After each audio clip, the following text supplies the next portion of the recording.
হলো নতুন রূপে আরসার আবির্ভাব। সম্প্রতি প্রকাশিত কিছু ছবি এবং ভিডিও পুরো অঞ্চলের নিরাপত্তা বিশ্লেষকদের নতুন করে ভাবতে বাধ্য করেছে। প্রথমবারের মতো আরসার যোদ্ধাদের মাথায় দেখা গেছে অত্যাধুনিক ব্যালিস্টিক হেলমেট। এগুলো সাধারণ কোনো হেলমেট নয়, এগুলো মডুলার ইন্টিগ্রেটেড কমিউনিকেশন হেলমেট বা MICH ক্যাটাগরির, যা সাধারণত বিভিন্ন দেশের বিশেষ বাহিনীর সদস্যরা ব্যবহার করে থাকেন। এই বুলেট প্রুফ হেলমেটগুলো 9mm পিস্তলের গুলি থেকে মাথাকে পুরোপুরি সুরক্ষা দিতে সক্ষম। শুধু তাই নয়, এই হেলমেটগুলোতে night vision device, thermal camera এবং অন্যান্য কমিউনিকেশন সরঞ্জাম যুক্ত করার জন্য বিশেষ রেল সিস্টেম রয়েছে। এই গোষ্ঠীর হাতে এই মানের সামরিক সরঞ্জাম থাকা এটাই প্রমাণ করে যে তাদের পেছনে কোনো বিদেশি শক্তির সমর্থন রয়েছে। অর্থাৎ রাখাইন ইস্যুতে বাংলাদেশ সরাসরি না জড়ালেও অন্য কোনো দেশ এরই মধ্যে সেখানে নিজেদের খেলা শুরু করে দিয়েছে। এই হেলমেটগুলোই চোখে আঙুল দিয়ে দেখিয়ে দিচ্ছে যে রাখাইনের লড়াই এক নতুন এবং ভয়ঙ্কর দিকে মোড় নিচ্ছে।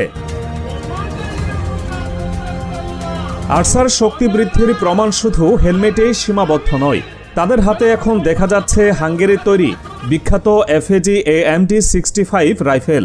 এটি রাশিয়ার বিখ্যাত AK সিরিজের রাইফেলের উপর ভিত্তি করে তৈরি একটি উন্নত সংস্করণ। এটি একটি সিলেক্টিভ ফায়ার রাইফেল, যা প্রয়োজনে অটোমেটিক এবং সেমি অটোমেটিক উভয়ভাবেই ব্যবহার করা যায়। একসময় এই রাইফেল হাঙ্গেরিয়ান প্যারাট্রুপার বা ছত্রী সেনারা ব্যবহার করত এর কম্প্যাক্ট ডিজাইনের জন্য।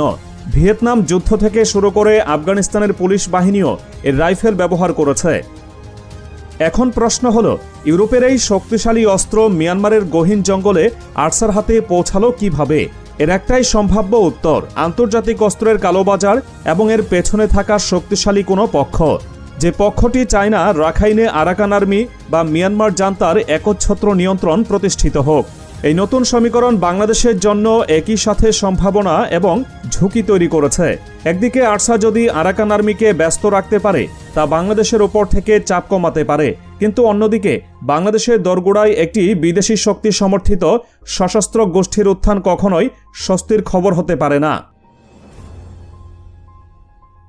এই জটিল পরিস্থিতিতে বাংলাদেশের করণীয় কি?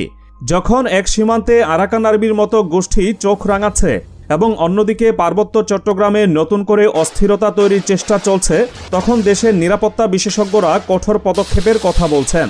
অবসরপ্রাপ্ত মেজর জেনারেল ফাজলে ইলাহি আকবর মনে করেন, বাংলাদেশের পার্বত্য চট্টগ্রামের পুরো সীমান্ত কাঁটাতারের বেড়া দিয়ে সুরক্ষিত করা উচিত। তিনি সরাসরি ভারতের উদাহরণ টেনে এনেছেন। তার বক্তব্য, ভারত যদি তার চারপাশের সীমান্তে বেড়া দিতে পারে, তাহলে বাংলাদেশকে